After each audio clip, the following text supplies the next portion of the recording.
Hello, everyone, and welcome to another episode of So Pragmatic. We're going to unpack a few things today with a couple of spicy political subjects involving the Matt Gaetz and Pete Hegseth controversy. Then we're going to lighten the mood a bit with a touch of sports and entertainment. So, hey, why don't we jump right in? Matt Gaetz is the name that is putting a lot of Republicans in a frenzy. It seems that the news of Trump nominating Gaetz for Attorney General is sending politicians and the media world into a mental breakdown. What's the reason, you may ask? Well, to start, let's define an Attorney General's role. The Attorney General, which is to many the most important position, represents the United States in legal matters, including the Supreme Court. The Attorney General advises the President, the Cabinet, and the head of executive departments on legal matters. The Attorney General leads the DOJ, which is the Department of Justice, and also supervises the administration of the department. The Attorney General recommends to the President appointments to federal judicial positions and positions within the Justice, or shall I say Department of Justice. Now, let's get into some possible reasons why Matt Gaetz is not wanted anywhere near anything governmental. There are several allegations in the House ethics probe against Gaetz, including sexual misconduct, illicit drug use, accepting improper gifts, giving special privileges and favors to people with whom he had personal relationships, and trying to obstruct government investigations into conduct. This 42-year-old controversial lawmaker has also been accused of showing photos of naked women on the House floor and an investigation into potential sex trafficking. Prosecutors had spent months investigating Gaetz' personal conduct and specifically allegations that he was part of a scheme that led to the sex trafficking of a 17-year-old girl. Eventually, the DOJ decided to throw out these cases and stated that Matt Gaetz would not be charged for any of these charges or any of these crimes. With all the negative comments and shockwaves flowing against the thought of Matt being AG, that's short for Attorney General, he still has to pass the Senate nomination process. His position has to be confirmed by the Senate. So why all the fuss? Just don't vote him in, right? Well, this is where it gets interesting. Tricky even. The votes of the Senate will allow Trump to see who's with him and who's not afraid to go against him. This vote for the Attorney General will tell our 47th president whose hits ride or die. And this is why there is such a panic amongst the Republicans. It's basically a loyal test. Not voting in Trump's favor could potentially lead to hardship for those who voted against his nominee. This means Republicans will now hold a majority in the upper chamber with 53 seats when Trump takes office in 2025, and that Gaetz can only lose 3 GOP votes to be confirmed by the Senate. So will these Republicans do what's right as far as vote for what they believe in to be right, or will they cower to the power and allow Matt Gaetz to be the head of the Department of Justice and the chief law enforcement officer of the federal government? Only time will tell, people. Only time will tell. Matt Gaetz being picked by President Trump, I think, is a strong statement that the weaponization of government, and the Biden administration using government against their political enemies is coming to an end. Gaetz is not only totally incompetent for this job, he doesn't have the character. He is a person of moral turpitude. And notwithstanding how difficult it may be politically, this is a nomination the Republican Party should oppose. Representative Gaetz, I just think it's silly. I believe that the president is probably rewarding him for being such a loyal soldier to the president. But the president is smart enough and his team is smart enough to know that Mr. Gaetz will never get confirmed by the Senate. All right, so I just want to give a little insight on things. When it comes to Matt Gaetz, look, just because he's a criminal doesn't mean he can't get the job done. And this is the same thing that voters were thinking when they elected Trump to come back to office. So, yeah, those are damaging and scary charges. However, he was not charged. Now, that's not saying that he's innocent, but he was not charged. Now, he does have a friend. I don't have his name at the moment, but it was another person that was charged with him. He's currently serving 11 years for these same charges. I don't know if Matt Gaetz had the money, you know what I'm saying, to pay these people off, or he's highly connected. Whatever it is, Trump feel like he can get the job done, and obviously he's shaking some things up. So you either gonna roll with it or get rolled on. I mean, really, at the end of the day, what can you do? All you can do is hope and pray that the Senate does not vote him in. You hope that they have some balls, right?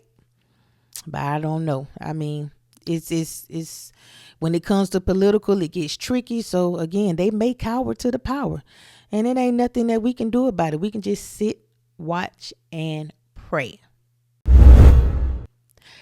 Another name that seems to be shaking the table is Pete Hegseth. Not a good day. Okay? Not back to that shaking the table. If the name sounds familiar, it's probably because it is. Pete Hegseth is a Fox News host and veteran Army National Guard infantry officer serving tours in Afghanistan and Iraq and at Guantanamo Bay, Cuba. And to add to his title, Trump has picked Hegseth for defense secretary. In his announcement, Trump called Hegseth tough, smart, and a true believer in America's first.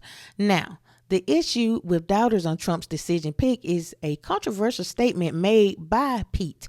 He believes women should not serve in combat and that he wants to see the military purged of woke officials who support diversity, equity, and inclusion initiatives. These comments alone has raised the eyebrows of millions across the country.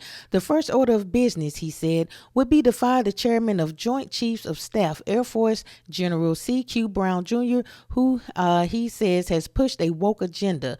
He also declares that female soldiers should not be allowed to fight on the front lines and quoted, because I'm straight up just saying we should not have women in combat roles. It hasn't made us more effective, hasn't made us more lethal, has made fighting more complicated. Beyond what he's saying just about women, the scary part is the Secretary of Defense is the highest ranking member of the federal cabinet. When I first heard about Pete being selected to SecDef, I said, well, this is fake news. Pete Hegseth. I mean, what can I say? Am I mad at his comment? Absolutely not. No, women shouldn't be in combat. We weren't even designed for that. Marine Corps released a study on women in combat units. It was a year-long study. The study found all male units outperformed mixed gender units across the board. It's not sexism. It's about results. Women can absolutely serve in support roles to those who are in combat, but I completely agree with him on it. You feel me? Like, and I know what you're thinking. We have rights. We fought for these rights. Why did we fight for these rights? Who fought for these rights? Was it women back then that wanted to be men? Or was it women that was just tired of sitting at home taking care of the kids? I mean, I don't know what the reason is. Doesn't really matter. I know that women were designed to be helpmates. I know women were designed to take care of their man. And I know this right here is going to ruffle some feathers. I know. It's going to crumble some of y'all's cookies. Yes, it is. It's going to toast your bread. But I don't give a damn. That's my opinion. That's how I feel. Men were designed to be the head. They are masculine. They're designed to get out there and fight. Back in the days, we weren't doing that. Look at all the movies that came out, 300, for example. Did you see any of their wives go out there fighting with them? No. And he right. I think it is a hindrance. Think about this for a second, right? I'm a woman. I want to go get on that front line. The opposite party, they don't have women. So if it comes to a physical battle, I could possibly lose because the majority of the time a woman is not stronger than a man. You understand what I'm saying? Sometimes we are. We could outskill. I mean, yeah, it can happen. But at the end of the day, let's just be real. We weren't designed to be as strong as a man. I'm sorry, but I'm just not sorry. And then what happened if, oh, wait a minute. My period, my cycle just came on. Do you have any pads? Oh, we're out of pads. Oh, can I run over here and get some leaves from this little bush over here? No, ain't nobody got time for that. And you know how emotional we get. Let's just say I'm there. Now I'm flirting with Captain, or I'm flirting with another comrade, and he done just threw me to the side, just tossed me like some damn salad, and I get pissed the hell off. Now I'm supposed to be goddamn arming myself against the goddamn enemy, and I want to turn towards you because I'm all emotional, which is the same reason why Kamala was not. I don't even know why I'm even finna go here, because a lot of y'all just gonna just roast my ass. Kamala was not fit. And I don't have a dog in the fight because I didn't vote. But facts are facts. Women are emotional. And it's a lot of women looking at this right now, emotional as hell, because I'm saying this. I bet you want to write all kind of comments. You probably cussing me out and yada yada whoop whoop whoop. But listen, it's true. We have estrogen and we're emotional, and we don't fit the bill to be front line. Let the men handle what the men supposed to handle. It was never designed for us to do that. What do? We stay at home. We cook. Even if we're there, like he said, there are other things that we can do to be of service. But being frontline in combat just is not one of them. I gladly take the back seat and work in the damn medical area. You know what I'm saying? You get hurt, I come bandage you up. You know, I put some water on you. You need a blood transfusion. We get all that done for you. But no, the front line ain't it. It ain't it. We can't keep up.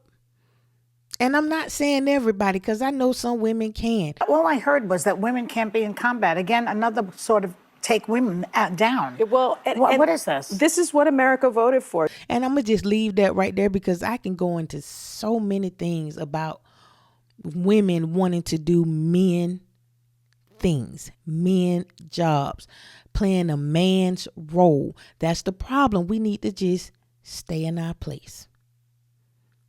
So, no, I'm definitely not mad at Pete. And if you're mad, oh, well, so sad, too bad. Get over it. Get over it. Moving on. Now, let's go ahead and lighten up the mood, shall we? If you're a fan of Angel Reese, here's a chance to get a taste of her success. That's right, people. Now you can enjoy Angel Reese in your bowl. What on earth am I babbling about? Well, ladies and gentlemen, General Mills have teamed up with All-Star Angel Reese to release an unlimited edition of Reese's Puffs cereal, along with an upcoming fashion collab.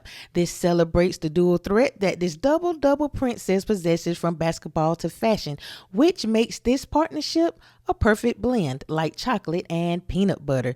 This limited edition of Angel X Reese's Puffs cereal boxes showcases 4 unique back of boxes designs. Get them while supplies last. Hey man, let me tell you something. I am so proud of Angel Reese, and I'm not even going to stay long on this topic. I just want to say I'm proud of her. A lot of people hate on her. They want to compare her to Caitlin Clark, and to me, it is no comparison. They both bring 2 separate things to the table.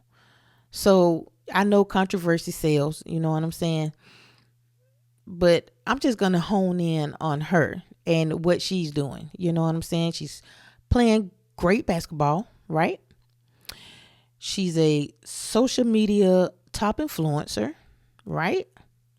She came out with her own shoe line. She came out with her clothing line. And now she's on the damn cereal box. Who can get mad at that? Who can get mad at that? And a lot of y'all perverted men that's lusting over her and wish that you can do all these things to her. Just about the closest way that you're going to be able to get a taste of Angel Reese. So go on, buy your box, a mega box of those Angel X Reese Puffs. Right? So delicious. Y'all go ahead and grab y'all a box. Shots out at her though, man. Shots out to Angel Reese. Keep doing your thing. We love it this way. Mike Tyson and Jake Paul are the talk of the boxing world as the must-see boxing mega event approaches. Recently, the fight was canceled due to Tyson's medical condition, but it is back on, and Tyson says he is ready. Jake Paul also believes that he is ready and in better shape to take down the undisputed two-time world champion. The question on most people's mind who will win the fight? At first thought, I'm sure it comes to mind that Tyson is going to destroy Paul, but the reality of Mike's age and health brings in a bit of doubt. And he's a 58-year-old contracted man to fight a young, heavy-hitting 27-year-old self-proclaimed beast. Although Jake is humble and pays homage to the great legend, he also is confident in his training and believes that he has what it takes to get the battle won. Not only that, his fans believe that Tyson has passed his prime and doesn't have the speed nor the endurance he had once obtained. But in the words of Aaliyah, age ain't nothing but a number. And these words are true for so many fans across the globe. We're all on the edge of our seats now, but we're one day away from watching another historic moment in the sports universe. Friday, November 15th is the date. Netflix will start coverage of the full fight card at 8 p.m. Eastern Time. This event, y'all, you just won't want to miss. All right. Now, Mike Tyson and Jake Paul. Yeah. Pop, pop, pop, pop, pop, pop. You already know I'm on the Tyson side. I'm definitely rooting for Tyson. Nothing against Jake. You know what I'm saying? I wish him the best, but it's Tyson all day over here. And we ain't talking chicken, baby. We talking about two-time undisputed heavyweight. Don't mind my jabs. It don't hold no comparison to his. I'm just ready. I'm just ready to see what it's going to do. I really do hope that Mike's health hold up. You know what I'm saying? Because from what I've seen and what I've heard, Jake got some damn heavy hits now. You know what I'm saying? But with Mike's experience and his quickness, we should bring that thing home, baby. And that's what I'm betting on. Jamie Foxx and Cameron Diaz will join the screens together in an upcoming film titled Back in Action. This will be Diaz's first film in 10 years. So when this movie, Jamie Foxx and Cameron Diaz are parents, but not just any parents. They are a cool spy parent group. Netflix just dropped the first trailer for Back in Action, and I must say it appears to be a must watch. It's giving me James Bond meets Mr. and Mrs. Smith type of energy.